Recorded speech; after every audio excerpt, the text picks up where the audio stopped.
bonjour à tous et à toutes, c'est un plaisir de vous retrouver aujourd'hui pour un nouvel épisode des sorties de la semaine. Pour ceux qui ne connaissent pas le concept, on va regarder aujourd'hui un petit peu les différentes sorties qu'il y a pu y avoir au cours de la semaine en manga. Et au passage, comme ça me permettra de donner mon avis sur les différentes sorties, sur les suites, sur les nouveautés, sur tout ça. Donc voilà, j'espère que vous allez passer un agréable moment en regardant cette vidéo. C'est parti!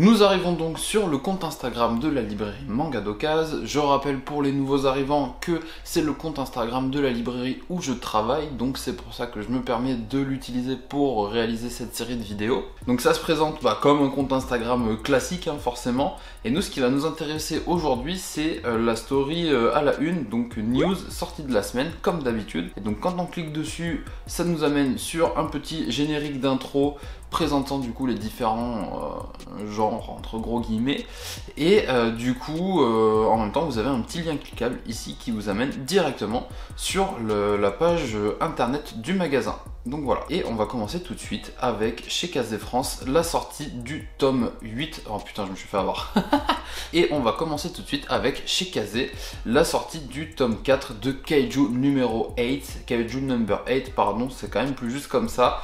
Voilà, le tome 4 est incroyable encore une fois. J'avoue que Kaiju, je vais pas vous présenter la série parce que je pense qu'il y a eu suffisamment de tapage autour récemment, mais à la limite si jamais vous voulez savoir de quoi ça parle en commentaire, n'hésitez pas à me poser la question, je pourrais vous répondre. Ensuite chez Mangetsu, la sortie du tome 1 et 2 de All Free, c'était un manga de judo complété en 2 volumes. Je vais vous en parler parce que moi honnêtement c'est ma grosse déception de la semaine. Donc dans All Free en fait on va suivre une jeune collégienne qui est la descendante d'un champion de judo qui cherche une certaine liberté dans le judo en se combattant contre différentes catégories, blablabla. Le fait est que le manga se passe relativement rapidement étant donné qu'il y a 2 volumes. 2 volumes pour faire un manga de sport, c'est très court. En général, c'est des exercices compliqués de faire des mangas de sport aussi courts. Et c'est ce qui fait que moi, globalement, j'ai été déçu par ce titre parce que je trouve ça très tiré par les cheveux. Alors, esprit shonen, tout ça, il n'y a pas de problème, mais là, c'est beaucoup trop. Je peux pas tout vous raconter parce que sinon, je vous spoil. Mais dites-vous qu'en fait, là, on a affaire à une collégienne et que celle-ci va rencontrer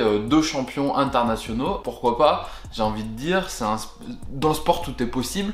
Un miracle peut toujours arriver, ça c'est vrai, mais là c'est quand même beaucoup je trouve. Par contre graphiquement ça fait plutôt le taf, j'ai rien à redire de ce côté là, mais c'est vraiment scénaristiquement j'ai eu beaucoup de mal. Toujours chez Mangetsu, la sortie du tome 8 de Aoashi, d'ailleurs il y a eu l'épisode 1 il me semble, si je dis pas de bêtises, de l'adaptation animée qui est sortie cette semaine, et ainsi que pas le coffret mais le pack des 2 premiers tomes avec le tome 1 offert ou le tome 2, peu importe, ça revient à peu près au même pour 6,90€, ce qui est toujours cool pour commencer une série. Ensuite chez Delcourt Tonkam, la sortie du tome 1 de Ghost Girl, je ne l'ai pas fait mais j'ai 3 collègues qui l'ont fait dans l'équipe et les 3 n'ont pas véritablement apprécié. Ensuite toujours chez Delcourt, la sortie du tome 24 de Jojo Lion. Chez Nobinobi, la sortie du tome 2 de Desert 9 ou Desert 9, je sais pas comment vous voulez dire ça. Ensuite on a eu aussi le tome 7 du coup aux éditions Doki Doki de Sao Tome. Chez Pika Édition, la sortie du tome 7 de Blue Lock, je sais que c'était quand même pas mal attendu, ainsi que la sortie du tome 5 de I'm Standing on a Million Lives. Chez Pika Édition toujours, la sortie du tome 15 de GTO Paradise Lost. J'aime beaucoup GTO, je suis pas du tout à jour sur le spin-off malheureusement, je crois que j'ai dû faire que 4 ou 5 tomes, qu'on se le dise. Moi GTO c'est dans mon top 5 mangas sûr. Top 3 je pense aussi, donc cette œuvre elle m'a vraiment trop marqué, mais par contre les spin-offs je les ai pas tous faits. Ensuite donc toujours chez Pika Édition, la sortie du dernier tome de The Quintessential Quintuplets, j'avais lu jusqu'au tome 11, il faudrait que je fasse les 3 derniers pour savoir un petit peu le dénouement de l'histoire, savoir qui se marie avec qui. Et en même temps on a eu du coup la réédition couleur qui est arrivée pile poil dans le même timing, c'est quand même très fort. Donc on est à 1€ plus cher que le format noir et blanc. On est sur une colorisation plutôt ok, les couleurs sont pas trop criardes. Grosse semaine chez Pika Édition puisqu'on a aussi eu la sortie de d'une de leurs plus grosses nouveautés de ce début d'année, c'est du coup les tomes 1 et 2 de A Couple of Cuckoos. On va être ici sur une histoire qui moi m'a bien fait rire quand même malgré tout. On va suivre 2 lycéens qui ont été échangés à la naissance. Voilà, les infirmiers se sont trompés de lit dans lequel mettre l'enfant, ce qui va avoir quand même de lourdes conséquences par la suite, puisque notre jeune garçon, lui, il est l'éternel numéro 2 de sa classe, toujours derrière la même fille au niveau des notes. il se bat comme un diable pour essayer de la dépasser, mais il n'y arrive pas, c'est compliqué. Et qui en plus vit dans une famille plutôt modeste, hein, qui voilà, ne roule pas sur l'or, avec des parents qui sont d'ex-voyous complètement fêlés. Et à côté de ça, on a une jeune lycéenne qui elle est célèbre sur les réseaux sociaux, riche qui plus est, donc avec un papa mania de l'immobilier qui peut acheter un petit peu tout ce qu'il veut quand il veut. Et donc voilà, les deux ont échappé à une vie bien différente de la vie qu'ils ont menée et ils vont se rencontrer et voilà, ça va être le début de leur histoire commune. J'ai trouvé ça plutôt fun, par contre graphiquement moi j'ai trouvé ça assez en dessous. On va être un petit peu sur le même registre d'histoire que les Quintessential Quintuplets, à savoir de la comédie romantique, mais je trouve que c'est un cran voire deux en dessous des QQ hein, personnellement. Ça fait quand même le job, ça y a pas de souci, mais il y a quelques planches où quand je les vois je me dis étrange. Et puis on admire quand même le kit vitrine magnifique que nous a envoyé Pika pour faire ça. Là vous voyez pas la vitrine, mais je vous invite à aller sur le compte de Manga d'Occasion pour la regarder, ou de passer devant le magasin tout simplement, mais voilà, ils ont envoyé plein de trucs, ça fait plutôt joli. À l'approche de Pâques en plus c'est top. Ensuite chez Glénat on passe avec le tome 4 de Ashidaka The Iron Hero et la sortie du tome 25 de Inumaru Somo. Grosse série, pour ceux qui aiment le manga de sport, Inumaru Somo c'est vraiment à faire. Chez Glénat la grosse sortie de ce début d'année c'est le tome 1 et 2 de Sakamoto Days. Pour ceux qui n'ont pas entendu parler de Sakamoto Days, déjà, faudrait vivre dans une grotte, je pense, mais de quoi est-ce que ça parle? On va suivre le monsieur que vous voyez là sur la couverture de gauche avec ses petites lunettes et sa petite moustache. En fait, Sakamoto, c'est un ancien assassin, mais l'élite de l'élite, genre le plus fort qui puisse exister. Sauf que cet assassin-là, il va rencontrer l'amour, il va tout plaquer, il va arrêter de tuer, il va ouvrir une supérette. Et comme l'amour a tendance à faire grossir, il va prendre un petit peu d'embonpoint, avoir un bon double menton et va se lancer dans une vie plutôt rangée. Ce qui va se passer derrière, c'est que l'agence pour laquelle il était assassin se dit que bon, c'est quand même étrange de laisser cet ancien assassin dans la nature avec tout ce qu'il sait sur l'organisation. Il se serait quand même plus sûr de le faire éliminer. Donc il va y avoir une ribambelle d'assassins qui vont essayer de venir zigouiller notre petit Sakamoto. Sauf que Sakamoto, c'est toujours le plus fort en fait. Donc c'est toujours la crème de la crème des assassins. Il sait toujours comment s'en sortir et il va y avoir pas mal d'humour en fait. C'est de la comédie qui va être faite autour de ça. Ça marche plutôt bien. Graphiquement, encore une fois, je trouve ça assez en dessous des grosses sorties qu'il y a eu récemment. Mais comme c'est du manga d'humour, il n'y a pas trop de soucis en fait. C'est pas là-dessus qu'on va attendre cette série. Mais je suis très curieux de voir comment ça va évoluer par la suite. Je pense honnêtement que c'est le genre d'histoire où ça peut être un petit peu casse-gueule. La comédie c'est toujours ça. Si l'auteur a du mal à se renouveler, ça peut tomber un petit peu crescendo, décrescendo pardon, au fur et à mesure. Mais par contre si l'auteur est trop fort, je sais pas ce qu'a fait cet auteur avant, mais si l'auteur est trop fort, il peut faire vraiment un truc de ouf avec Sakamoto Days. Ensuite, chez K-Books, la sortie du tome 1 de Dimensional Mercenary. Honnêtement, j'ai adoré. J'ai vraiment adoré cette série. C'est un petit peu dans la même veine qu'un Solo Leveling par exemple, où on va suivre un jeune homme un peu fauché qui n'a pas grand chose et qui va répondre à un truc qu'il a vu sur internet. Il va demander quelques données personnelles et en fait il va se retrouver envoyé dans une dimension parallèle, une dimension qui va l'emmener dans une époque plutôt médiévale. Il va se combattre, il va prendre conscience que ça a l'air quand même plutôt réel ce qui se passe, hein. C'est pas juste un rêve ou quoi que ce soit. Et en même temps, ça va lui permettre de gagner de l'argent. Donc il va devoir aller dans différents donjons à l'aide d'une société bien obscure, un petit peu à la manière dont sont gérés les chasseurs dans Solo Leveling. C'est vraiment très prometteur sur ce premier tome, j'attends avec impatience la suite. Et moi personnellement, je suis vraiment beaucoup plus emballé par ce tome 1 que le tome 1 de God of High School qui est paru il y a 15 jours maintenant, je crois, ou 3 semaines. Il n'y a rien à voir honnêtement, et puis en plus dans l'équipe on est vraiment tous emballés par ce tome 1, donc c'est de bon augure pour la suite je pense. Le tome 3 de Crush of Lifetimes, j'ai pas eu le temps de le lire encore et ça me démange vraiment parce que j'adore cette série. On est sur de la comédie romantique. Crush of Lifetime en fait, c'est l'histoire d'une jeune fille qui est influenceuse sur les réseaux sociaux, pareil, et qui a une technique un peu particulière pour se prendre en photo, c'est-à-dire qu'elle se prend en photo avec ses orteils. D'après elle, c'est un peu comme ça qu'elle arrive à avoir les meilleures prises de vue, les meilleurs angles pour se mettre en valeur et tout. Enfin bref, un truc un peu perché, sauf que c'est une fille qui est complètement malheureuse en amour, elle galère à trouver quelqu'un. Il va y avoir un beau gosse un peu ténébreux, la supérette, qui adore les bonbons comme elle. Enfin bref, ça va être une petite histoire assez rigolote. J'ai trop hâte de le lire vraiment parce que j'adore cette série. Et la pépite de chez K-Books de cette semaine, c'est bien sûr le tome 4 de Qu'est-ce qui cloche avec la secrétaire Kim. Je pense que c'est ma comédie romantique préférée dans leur catalogue à cette maison d'édition. et le tome 4 était incroyable. Honnêtement, je l'ai adoré, ma collègue Oriana qui l'a lu l'a adoré aussi, trop bien. Là on est vraiment dans le concret, ça avance vite, ça avance bien, plein de révélations à l'intérieur de ce tome, c'était trop cool. On enchaîne avec des sorties seinen du coup. Chez Pika Édition, le tome 2 de Criminel Fiançailles, j'ai pas encore eu le temps de le lire, mais j'ai hâte parce que j'avais trouvé le concept plutôt cool en fait dans le tome 1. On va suivre, si je dis pas de bêtises, deux héritiers de gang qui vont devoir se marier parce que sinon c'est un peu compliqué entre les deux gangs. Et sauf que notre personnage principal masculin, lui, c'est vraiment un grand baiser dans sa tête. Hein, vraiment, lui ce qu'il aime, c'est qu'on lui parle mal, qu'on le traite comme un chien. Donc au début en fait, il était tout tendre avec notre jeune fille parce que il se dit, hey, héritière d'un gang, elle c'est sûr elle va savoir manier un petit peu à la baguette, ça va être cool. Et sauf qu'en fait elle est pas du tout dans le même délire, donc il va y avoir encore une fois une sorte de comédie romantique qui va se faire entre les deux. Moi j'ai trouvé ça vraiment sympa et j'attends de voir comment ça va évoluer. Le one shot Hello Hello and Hello, là aussi ça a été plutôt une déception pour moi, à part de l'autre côté de l'horizon que j'ai beaucoup aimé en collection Moonlight. Je pense que j'ai pas aimé beaucoup de titres jusqu'à présent dans la collection, et là celui-là clairement je suis passé à côté. On va suivre une sorte d'histoire d'amour en fait entre deux adolescents où on va être dans différentes temporalités. On va remonter au fur et à mesure dans le temps et on va comprendre qu'en fait notre personnage principal a tendance à oublier tout le temps la même jeune fille, à la re-rencontrer à chaque fois.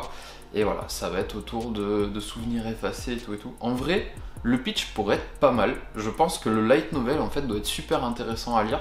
Mais là, l'adaptation, il y a des trucs qui sont passés sous silence à fond. Le light novel fait cette épaisseur là, le manga fait cette épaisseur là, donc il y a forcément des trucs qui sont passés à la trappe. Voilà, je suis un peu dubitatif. Je pense que ce titre, vaut mieux que vous le lisiez en version light novel plutôt qu'en manga. On repart chez Mangetsu en seinen avec la sortie du tome 7 de Shiroran, la sortie du tome 2 de Shigahime que je n'ai pas pu lire pour l'instant, il est sur ma table de nuit. Toujours chez Mangetsu, la sortie du tome 5 de Keiji et la sortie du tome 3 de Soten no Ken. Pour les amoureux de Tetsuro Hara, ça fait toujours plaisir. Chez Doki Doki, la sortie du tome 8 de Why Nobody Remembers My World, ainsi que la sortie du tome 7 de 50 nuances de gras. On passe sur des sorties shoujo yaoi avec chez Delcourt Tonkam la sortie du tome 12 de Love Under Arrest, ainsi que chez Glénat la sortie du tome 4 de Une touche de bleu. Chez Glénat toujours la sortie du dernier tome, 6e et dernier tome de 100 jours avant ta mort. Moi c'est une petite série que je trouve très mignonne où en fait on va suivre deux amis d'enfance qui vont finir par sortir ensemble. Ça fait des années en fait que notre jeune collégien fait des déclarations à sa meilleure amie qui à chaque fois lui dit non,